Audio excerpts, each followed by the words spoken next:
টাকাই গলার কাটা, এমন এক উদাহরণ তৈরি করেছে রাহাত খলিল অ্যান্ড অ্যাসোসিয়েটসের পিয়ন মোবারক হোসেন।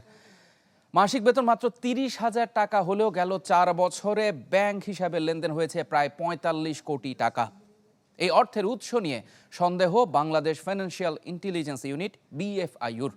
তবে মোবারক হোসেন জানান এই অর্থ তার নয়, জমা করিয়েছেন তার নিয়োগকর্তা। এদিকে নিয়োগকর্তা আইনজীবীর দাবি এই বিপুল পরিমাণ অর্থ তার নয়, তার ক্লায়েন্টের। মাসুম মিয়ার অনুসন্ধানী প্রতিবেদন।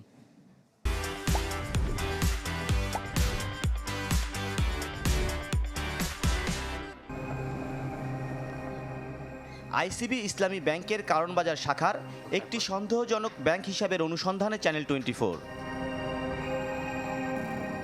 2020 সালের 19 আগস্ট 5,000 টাকা জমা দিয়ে হিসাবটি খোলেন মোবারক হোসেন নামে একজন।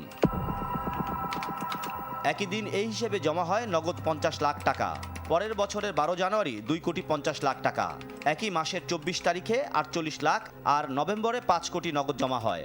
এইভাবে 2024 সাল পর্যন্ত ব্যাংক হিসাবটিতে জমা পড়েছে 24,88,00,000 টাকা। এই সময়ের মধ্যে উত্তোলন করা হয় 20,62,00,000। সন্দেহজনক লেনদেন করা মোবারক হোসেনের সন্ধানে চ্যানেল 24। অনুসন্ধানে জানতে পারি কারণ বাজারে অফিস এমন একজন আইনজীবীর পিয়নের কাজ করেন তিনি।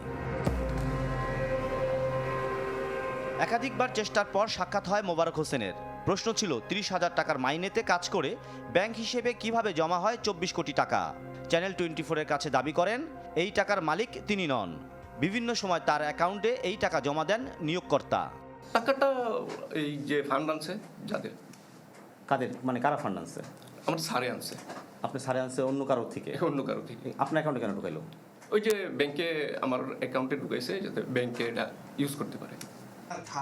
কর্মচারীর হিসাবে এত টাকা জমা রাখার বিষয়টি স্বীকারও করেন আইনজীবী, তবে দাবি করেন এসব টাকা তার না। উনি বারবার রিকোয়েস্ট করার পরে আমি ইয়েটা করে ওনাকে টাকাটা আমার বিভিন্ন client time to time help করি। এইটাই তো, আর কিছু আর না। এটার সাথে আরেকটা বলবেন যে এখন এই হেল্প করাটাই আমার কাল হয়েছে। আইসিবি ইসলামী ব্যাংক রক্ষায় এমন উদ্যোগ বলেও দাবি করেন এই আইনজীবী। আমার অ্যাকাউন্টে দিলে তো এটা এনবিআর বলে এটা আমার আয়। আমার অ্যাকাউন্টে দিলে আমার অ্যাকাউন্টগুলো তো সব দেওয়া আছে এনবিআর, এটা বলবে আমার আয়। এটা তো আমার আয় না, এটা তো লোন।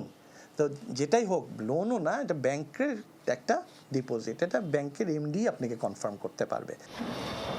আইসিবি ইসলামী ব্যাংকের তৎকালীন ব্যবস্থাপনা পরিচালক মোহাম্মদ শফিক বিন আবদুল্লাহর দাবি কিছুটা সহায়তা পেয়েছিলেন সেই সময়ে, তবে তা 2.5 কোটির বেশি নয়।